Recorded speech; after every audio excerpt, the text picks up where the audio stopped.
రోజున అప్పుడే 17వ రోజు సమ్మె చేయడం జరుగుతుంది.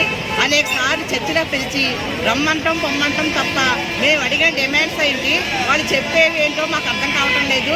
కనీస వేతనం గౌరవ వేతనం మాకు వద్దు, కనీస వేతనం కావాలని, అలాగే సుప్రీంకోర్టు ఆదేశం ప్రకారంగా గ్రాడ్యుయేట్ ఎమ్మని ఈ 2 అంశాల మీద మేము 17 రోజులుగా ధర్నా చేస్తూ ఉంటే ఆ 2 పక్కన పెట్టి వేరే ఏవేవో చెప్తున్నారు.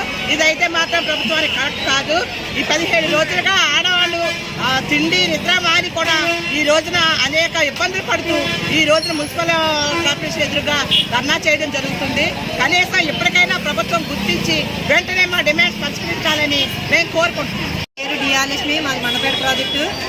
ఈరోజు ప్రభుత్వం తీసుకున్న నిర్ణయాలు ఏమి కూడా సరైనవి కాకుండా ఉన్నవి. నిన్నంతా కూడా మేము ఎంతో శాంతియుతంగా వింతపత్రాలు ఇద్దామనేసి మంత్రులకి ఎమ్మెల్యేలకి వెళ్తుంటే ఆ శాంతియుతంగా వెళ్ళే ర్యాలీలను భగ్నం చేసి పోలీసులు ఎక్కడెక్కడ అరెస్టులు చేసి నిర్బంధాలు గురికి చేశారు మా అంగన్వాడీ వర్కర్లే. దీన్ని మేము తీవ్రంగా ఖండిస్తున్నాము.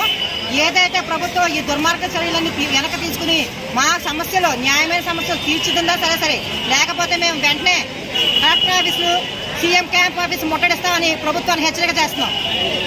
ఈరోజు 17వ రోజు మా సమ్మె మొదలుపెట్టి ఈరోజు మేము ఈ సమ్మెలో భాగంగా పోస్ట్ కార్డ్ క్యాంపెయిన్ చేయడం జరుగుతుంది. ఎందుకంటే ఇది ఎందుకు జరుగుతుందంటే కిందనున్న మంత్రులు బొత్స సత్యనారాయణ గారు ఏమంటున్నారంటే మేము ఈ విషయం ఇంకా జగన్ గారి వరకు తీసుకెళ్లలేదు అని చెప్తున్నారు. మరి జగన్ గారి వరకు తెలియకుండానే తాళాల బద్దలు కొట్టారా? జగన్ గారి వరకు తెలియకుండా రాష్ట్రం చేస్తున్నారా? ఇదంతా ప్రభుత్వం వేసే ఎత్తుగడ తప్ప అంతకంటే ఏమీ లేదు. నిద్రపోతున్న వాడిని లేపొచ్చు, నిద్ర నటిస్తున్న వాడిని ఎవడో లేపడం. ఆ నిద్ర లేపడం కోసం మేమందరం కూడా జగన్ గారికి మేమందరం పోస్ట్ కార్డు డైరెక్ట్ రాసి జగన్ గారికి అందజేస్తామని ఈరోజు చెప్తున్నాం.